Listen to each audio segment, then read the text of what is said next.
Salute, Jetsetters. We are in Roma, and frankly, we can't get enough of Roma. As you can see. Now, we have another Roman Jetsetter exploration for you.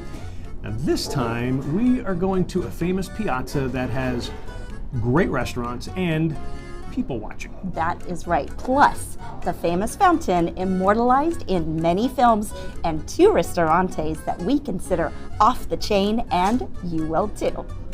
Plus, a converted pagan temple. So let's go indulge in the Eternal City. We begin at the iconic Pantheon in the Piazza della Rotonda. It is considered the best preserved monument of Imperial Rome. And you will want to take your time to drink it all in. It's pretty impressive, both inside and out. Make sure you look up. The circular opening at the top is known as the oculus. It's about 30 feet across and lets the only light into the Pantheon. The purpose was not only to illuminate the interior, but also let those inside envision the heavens. The original temple was built on the site in 27 BC under Emperor Augustus by his general Agrippa. Then it was entirely rebuilt in 120 AD by Emperor Hadrian. In 608 AD, it was turned into a church, and like other churches in Rome, a dress code is enforced, so short skirts or shorts and bare shoulders are not permitted. Today, it is also a great hangout for folks in the evening. It's free to enter, and audio guides are available for about €5. Another great spot for locals to hang out and take a stroll is Piazza Navona. In ancient times, this was a place for Roman circuses. Now it's a fabulous piazza to hang out and people watch, with lots of great eateries lining the borders. Now notice there are several well-known fountains here created by the famous sculptor and architect Bernini. Getting around Rome is fairly easy, and there are several modes of transportation available. We suggest walking. It is a fun way to see the local facets of the city, and you will want to walk off all that yummy food that you're eating too. Now, taxis are plentiful. Hail one from the street or use this app, My Free Taxi. Find it in the App Store under Free Now My Taxi.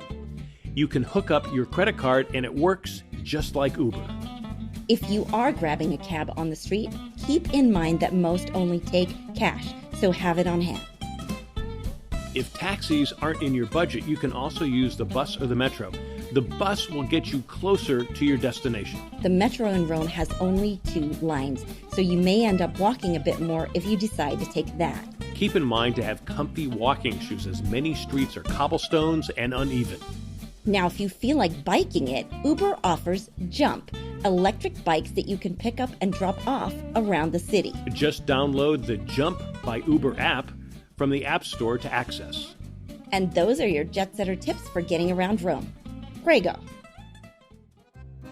Next, we head to Trevi Piazza for a glimpse of the iconic and well-known Fontana di Trevi, or Trevi Fountain. Now, this is free to visit, and it's the work of Nicola Salvi's waterworks from the Baroque era, influenced by Bernini. Made famous in the 1954 American film 3 Coins in the Fountain, is the tradition of throwing coins to guarantee your return to the Eternal City. And as you can see, many may not return because of, well, bad throwing arms. And it's estimated that about 3,000 euros are thrown into the fountain each day.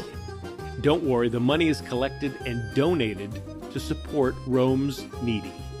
Now, what you see today dates back to the 18th century. And the fountains go back to the year 19 BC when the Roman aqueduct was constructed, an important building block that made ancient Rome what it was. The aqueduct brought water to the Roman baths and the fountains of central Rome. The fountain was built at the end of the aqueduct at the junction of 3 roads.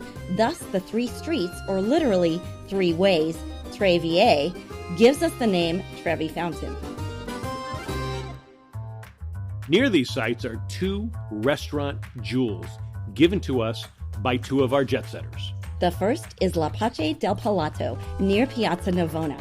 It's an enjoyable walk with lots of fun along the way, including music and bustling activity.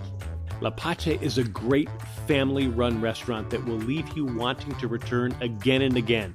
The vibe is homey and warm. First, we were presented with an amuse-bouche of sorts, an on-the-house type of antipasti with aubergines, and it was delightful. Especially with the warm bread. This is eggplant and sun-dried tomatoes that are slowly roasted.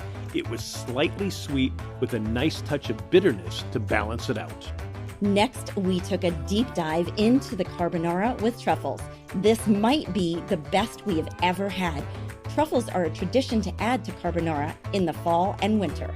As is usual in Italy, the pasta was perfectly al dente, and the carbonara was classic with eggs and cheese. It is light and velvety. There's no oil or cream here, the way it is meant to be. The pork cheek, which looks like bacon, gave the carbonara a nice salty bite. Then we had this deliciousness. It is stracchetti di filetto con ricotta, pacchino e scaglie di parmigiano. Say that 3 times fast. And so what is it? Well, it's sliced beef with arugula salad, pacchino tomato, which are mini cherry tomatoes, and Parmigiano cheese. The tender beef is sautéed brilliantly and complemented by the baby tomatoes, peppery arugula, tangy vinaigrette, and a sprinkling of freshly grated Parmesan cheese. Romans love salad at the end of the meal as a digestive. We would have done that except for the tiramisu. This was a bright and creamy concoction, very frothy and airy light with a buzz of espresso and smooth chocolate. Then time for another perfect digestive, limoncello. It's given complimentary here, which is another tradition in many Italian restaurants. And we stayed for yet one more after-dinner tradition, grappa. It was earthy and nutty. This might have been the smoothest grappa we ever had. La Pace was recommended by our Jetsetter friend, Cathy Ray, who was spot on and who had only been there a week before us. So we had some fun with Renato, the owner, and he easily remembered Cathy. This woman Yes, introduced us here. Do you remember her? yes, remember. Yeah. Yes. Yeah. Was she a good customer? Now, was she drunk and dancing on the tables? Yes. She was? Yes. Oh, okay. See, I told you. This next hidden gem came from our Jetsetter friend, Loris, who has been a longtime resident in Rome. He recommended Coso Wine Restaurant, a Roman-style eatery with a modern touch. And like Cathy, he nailed it. Coso is a locals hangout near the Spanish Steps, which we will share with you in another segment. And we chose a local white wine, Illuminati Pecorino, made from the pecorino grape, not pecorino cheese. Yes, and if you can imagine a Prosecco without the bubbles, that's what this is like. Lots of citrus, dry but not too crisp, and no oak or butter. We suggest trying this because you probably can't get this outside of Italy. And it went perfectly with this appetizer, flowers of pumpkin and zucchini. Now the zucchini is lightly breaded and sautéed with a fresh sprinkling of sea salt. The flowers of pumpkin are a light pastry filled with mozzarella cheese, pureed pumpkin, and briny anchovies. You have to get this. It hits on all flavor levels and melts in your mouth. Next, we had a Coso house specialty, a baked potato. Sounds mundane, right? Wrong. This is Rome. The potato is baked in foil and stuffed with, wait for it, a classic carbonara filling. It is deliciously creamy and light on the inside, while the potato skin is nice and crispy on the outside. Sure, it is an appetizer, but it would complement any entree. And we highly recommend the bacala. This is salted fish. For this, it is shredded, then coated with egg wash and breadcrumbs, and then it's molded and sautéed in olive oil. The fish was sweet and mild in taste, but dense in consistency. And the sauce here is the key.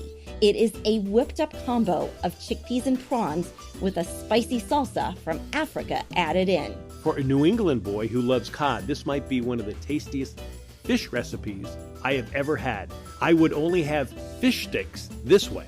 The bacala comes with chicory, which looks like spinach, but is less bitter and more of a cross between romaine and arugula, with a spinach consistency. After the meal, we had a Montenegro, lots of herbs, aromatic, with bitters, in a perfect after-dinner drink to settle your stomach. Coso keeps its modern theme with plenty of TVs to watch football. Now, the Wi-Fi password is printed on the placemat along with the website, social media sites, email, and phone so you can stay in touch with them. As modern as they are, they exude true Italian hospitality. It started raining pretty hard when we were about to leave, and they gave us an umbrella to take with us, not worried about us ever returning it. And we used that umbrella quite a bit, and then later, when we departed, we left the umbrella with the hotel desk to pay the kindness forward to somebody else. In true familia style. We have given you a number of great restaurants here. Now, here's what's different, though, about Rome. Almost every restaurant you go into is fabulous, so don't be afraid to explore and try different things. Also, getting around Rome is fairly easy. There is a very good taxi app that you can use. You can also use Uber or Uber Jump. Ciao, Bellas.